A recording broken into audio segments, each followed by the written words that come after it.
Hi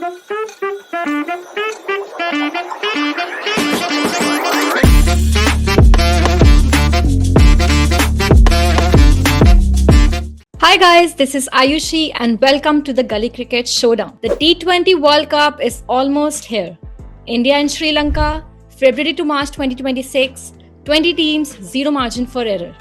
And today we will go through all of it together. So joining our in-house expert Mukul and Pankaj. So without getting into further delay, let's get into it. So let's start with this big one.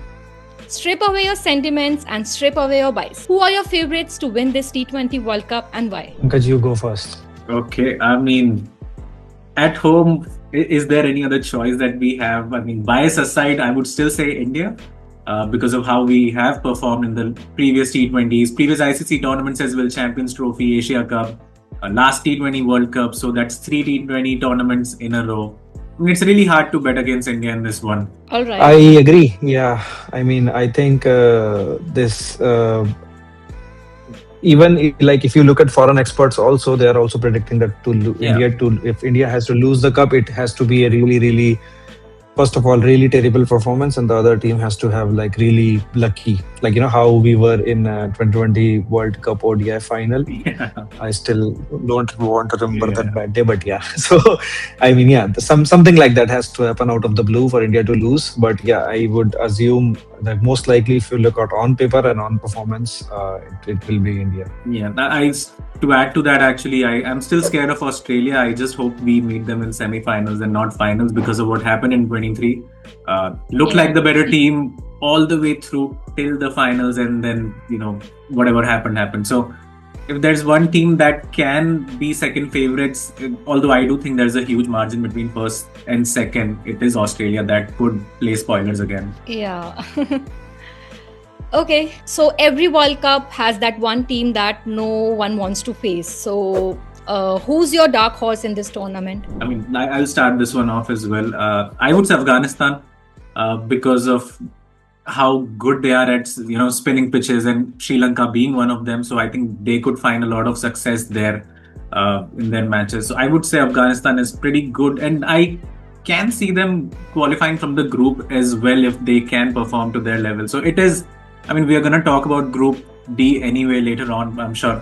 But Afghanistan could be one of those for me. Okay. Yeah, for me, it would be England.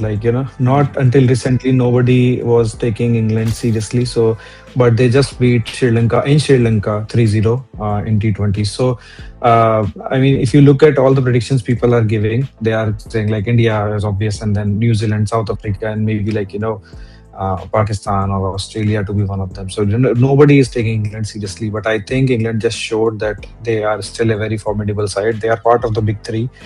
So yeah, it would be foolish to take England lightly. I mean, they might not be performing on their A game, but their team still has all the match winners. They have Harry Brook, Josh Butler, Adil Rashid is there, Jofra Archer is there, Sam Curran is there. So Phil Salt, Bethel. So I mean, the team is full of superstars. Livingston. So it's not a problem of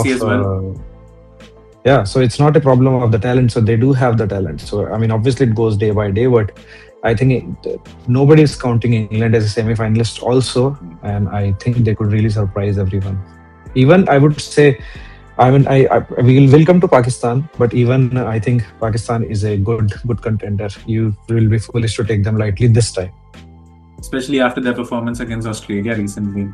Yeah. Yes, 100%, yes. Okay, so what do you think fans should actually expect from this edition of T20 World Cup? Like high scores, low scores, chaos, dominance? You should answer, Pankaj, to start with. I think you should answer all the questions first, then I'll ask. Okay, I would say, I mean, high scores, low scores, you already said it, because again, different countries, different pitches. So I think that's going to be a pattern. Sri Lanka, maybe you're looking at 150 being the new 190 score. But in India, you could easily cross 200 in any of these pitches. So I think that is going to be there. I would also say pressure as well, because if you don't perform in a single day, we are essentially out, because T20 World Cup, T20 in general is so ruthless as a format that if you're not performing on a given day, it has a lot of repercussions. Yeah, so I think so in India, most matches I think will be high scoring.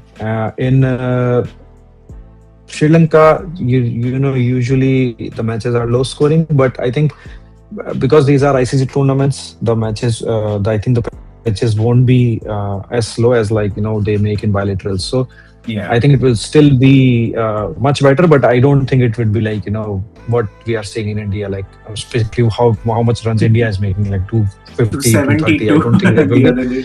Yeah. So that's not. I don't think that's gonna happen. I think it would be still be like 180, 190 kind of pitches, maybe like 200. India could score like if they get a good power play. So I think that kind of stuff we can get to see in Sri Lanka also, and India definitely high scoring matches. So, and as part of dominance, I hope especially in, I think until like semi-finals, I think we will see clear dominance from Team India. I don't know about other teams, but I think it will be chaos for other teams and dominance from India. Hopefully. Hopefully. Okay.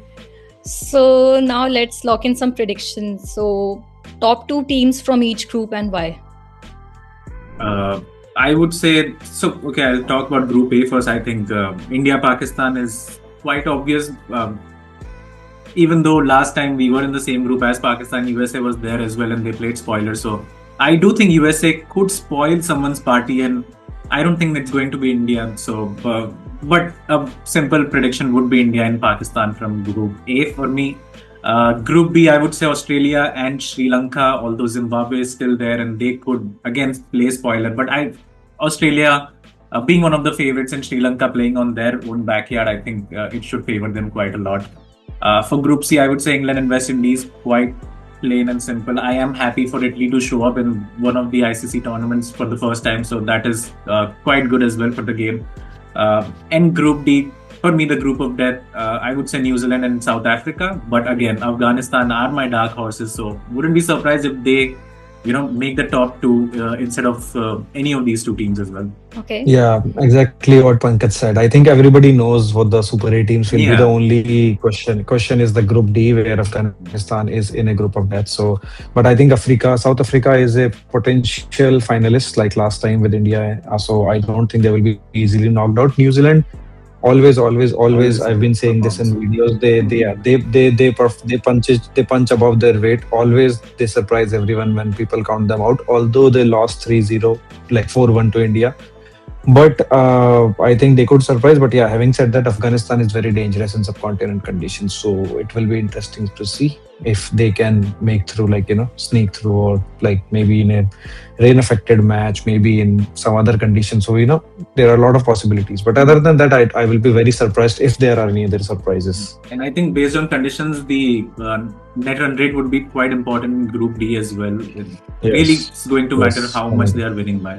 Yeah. So, like in continuation with the Super 8 groups, so who do you guys think will make it all the way to finals, and maybe the team that would quietly dominate the Super 8 stage? For me, South Africa, I guess they are pretty strong, as Mukul said. SA20 is going pretty good as well. So they are coming in with a lot of preparation.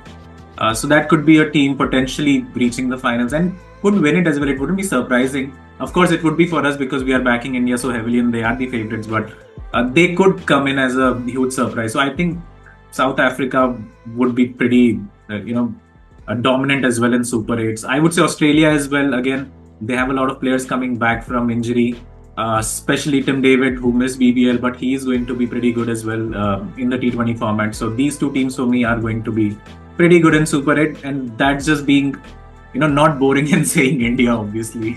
Yeah, again, I think we should not. So let's talk about Pakistan for a moment. So Pakistan, if they are going to play or not play, that's another story. But if they do end up playing all the matches normally, everything, then I think their squad is pretty solid. If Pakistan is always Pakistan, they are very unpredictable. They could on any day just play out of their skin or play completely under their skin also. So it obviously remains to be seen, but I think the squad on itself, what we had last time, it's completely turned around from that part, and I think they have a pretty solid attacking squad now. So, and the bowling also is very good considering it subcontinent conditions. So Pakistan could sprung a huge surprise to everyone. So I think they should also not to be taken lightly. I think still they will easily reach till Super 8, obviously, and in Super 8 also, I think their matchup would be against New Zealand, England, and I think Africa. Yeah, I think India matches with Australia, Afghanistan. So I mean, it's Australia, opposite West teams. So Indies, I and think yeah, West Indies. Yeah. So India has a tougher group actually. Like when you come to it, Pakistan has Sri Lanka, England, and New Zealand actually. Yeah. So Pakistan, if everything goes to plan, Pakistan has Sri Lanka, England, New Zealand. So relatively good sides like Sri Lanka they have beaten recently. New Zealand has already been beaten by India in India. England anyways everybody is not taking them seriously, so they would be very much comfortable to become the two teams which would qualify for semi-finals. So I think Pakistan could easily qualify, to be honest. So hopefully we'll see that. But other than that, everybody is saying it would be India and South Africa to play the final in T20. So let's see. Yeah, Australia is a good team, but I think they're relatively new squad, and the Mitchell Marsh is not a amazing captain if you ask me, like Pat Cummins. So that would also play like in favor of other teams. So yeah, hopefully we'll have an interesting situation when we reach there. So, guys, last but not the least, semi-finalist and winner. Who have you guys got? I would say I will start off with winners India. Of course, that's how we started the video as well. Heavy favorites coming. It would be a huge disappointment if we don't win or lose a successive ICC tournament World Cup in our own backyard. So I think India should be the favorites. Semi-finals, I would just agree with Mukul there. South Africa, England, Australia, and India for me should be the four teams that make it. But again, Pakistan could bring up a huge surprise and take one of these spots from the others. So yeah, I just don't want to face Australia in the finals. That's it. Yeah. And anything else is fine. Yeah. So if you see how the groups are staged, like so I mean from the Super 8 groups, Australia, India, Africa, and West Indies. You just count West Indies out that, but from Australia, India, and Africa, only two can qualify. So that already takes Australia or Africa out of the picture. If we are considering India, for sure will qualify to the semis, which I think we will. So I think among that, I think I'm giving points to Africa rather than Australia. It would very much depend on how Australia and South Africa match pans out, to be honest. So I think they have the power to beat Australia right now, South Africa. So I think India and South Africa would qualify from that group for semi-finals. From the other group, obviously Pakistan and England are my favorites. I think they will qualify, but I think New Zealand can spring a surprise. And if they do, I think the Pakistanis will be knocked out. And then Sri Lanka obviously could do something, but I don't think Sri Lanka would be, even though the World Cup, many matches are in Sri Lanka also, but they have recently started playing very conservative cricket. So I think it would be tough for Sri Lanka to make beyond the Super 8s. But yeah, I mean, so for me, it would be India, Africa, England, Pakistan, or maybe England, New Zealand. Just how the groups are basically. We cannot have India, Africa, Australia in the semi-finals because just how the groups are made. Correct. So yeah, so yeah, and for the finals, I think India or Africa maybe, but mostly that's what everybody has been saying. But yeah, so India for the win, clearly it would be very, very tough and very surprising if we actually lose this cup. So we'll see. Okay, so now guys, it's your turn. Do you back the favorites or are you riding with the dark horse? So build your predictions, pick your winners, and make this World Cup even more intense. Play now only on GullyCricket, this T20 World Cup. Yeah, and before we sign off, I mean, if however many of you are seeing this video till the end, thank you very much for bearing with us. And also we will have many offers and reward system and everything, some new exciting stuff coming in GullyCricket. We'll obviously keep you updated through videos and Discord, emails, and within the app. But yeah, I mean, if you are watching this till the end, you heard it here first.